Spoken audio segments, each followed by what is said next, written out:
Fin 2025, il s'est passé quelque chose d'assez fou au Bénin, un pays qu'on a longtemps présenté comme un modèle de démocratie en Afrique de l'Ouest. En quelques semaines à peine, une série d'événements, un vrai effet domino, a complètement changé la donne politique et institutionnelle. Comment est-ce que ça a pu arriver aussi vite? C'est ce qu'on va décortiquer ensemble. Pour bien comprendre l'onde de choc, il suffit d'écouter cette phrase de l'acteur politique Martin Rodriguez. Il parle de Nakba des Béninois. Nakba, en arabe, ça veut dire la catastrophe. Ça vous donne une idée de la gravité de la situation vue de l'intérieur. Les enjeux sont immenses. Le moment clé, le point de bascule, a lieu dans la nuit du 14 au 15 novembre 2025. Vraiment en une nuit. Pendant que le pays dort, l'Assemblée nationale vote une révision constitutionnelle qui change absolument tout. La question est un peu vertigineuse.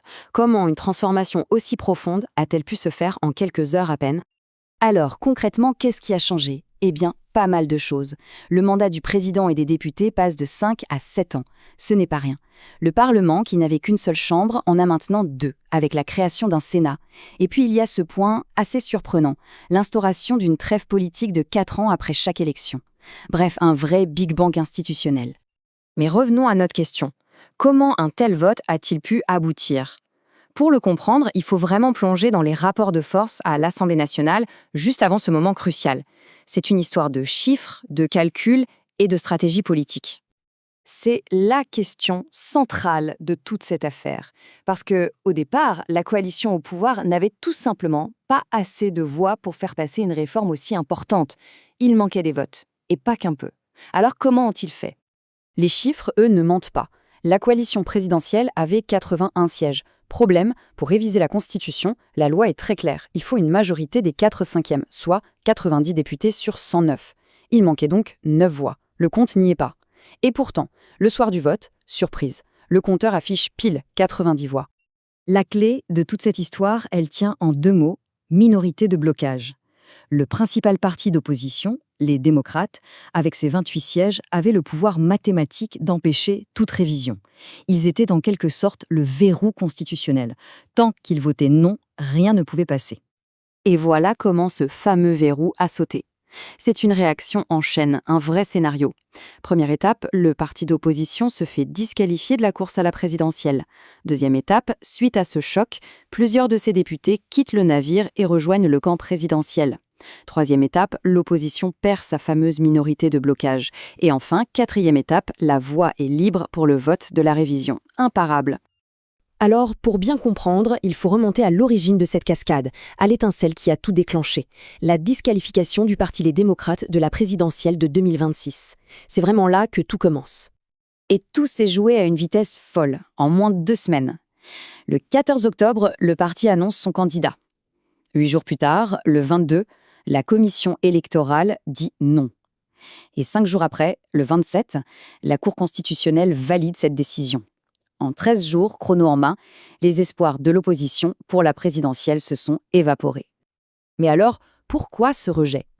La raison tient à un chiffre, 28.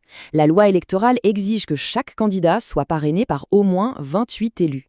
Et devinez quoi? Le parti Les Démocrates avait exactement 28 députés. Autant dire qu'ils étaient sur un fil sans aucune marge d'erreur.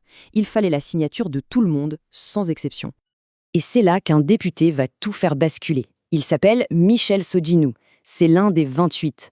Au tout dernier moment, il retire son parrainage. Il va même devant la justice pour faire invalider sa propre signature en accusant publiquement le chef de son parti, l'ancien président Boni Yayi, de régionalisme et de gestion opaque.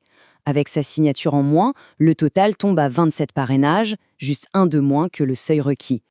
Que dit le principal intéressé, Renaud Agbodjo, le candidat évincé? Sa réaction est très intéressante. D'un côté, il reconnaît des dysfonctionnements internes à son parti, il ne nie pas les problèmes.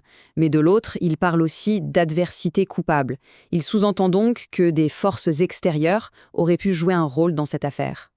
Évidemment, après un tel séisme, les accusations fusent de tous les côtés.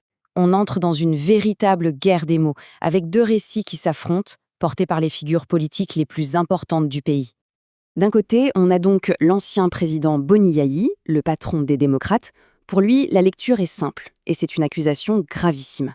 Il y voit un plan délibéré du président actuel, Patrice Talon, pour purement et simplement liquider l'opposition. Et de l'autre côté, la réponse du président Talon est tout aussi directe. Il balaye les accusations. Pour lui, il n'est pas responsable des querelles internes de ses adversaires. Il ajoute, avec une pointe d'ironie, qu'il est devenu pour eux le coupable idéal, renvoyant l'opposition à ses propres problèmes de gestion. Bon, maintenant, essayons de prendre un peu de hauteur.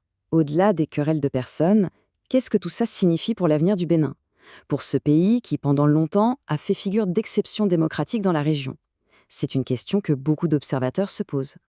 En sciences politiques, il y a un concept pour décrire ce genre de situation, on parle de recul démocratique. L'idée, c'est que les démocraties aujourd'hui ne meurent plus forcément par des coups d'État militaires, avec des tanks dans la rue. Elles peuvent s'éroder de l'intérieur, lentement, en utilisant les outils de la loi pour vider la démocratie de sa substance, tout en gardant une façade démocratique. Et pour beaucoup, le cas du Bénin est un exemple d'école de ce phénomène. Il faut aussi comprendre que cette crise politique ne se passe pas dans une bulle. Le Bénin fait face à d'énormes défis. Il y a la menace terroriste qui monte dans le nord, il y a les relations hyper tendues avec les voisins comme le Niger et le Burkina Faso, et bien sûr, il y a les problèmes de pauvreté et de chômage des jeunes. Cette crise politique vient donc fragiliser un pays qui est déjà, en quelque sorte, sur la corde raide. On va terminer là-dessus avec cette question qui résume finalement tout le dilemme. Quand les règles du jeu démocratique, les lois, la Constitution sont utilisées non pas pour protéger la démocratie, mais pour la limiter, que se passe-t-il après? Quelle est la prochaine étape? C'est toute la question qui se pose pour le Bénin et qui résonne en fait bien au-delà de ses frontières.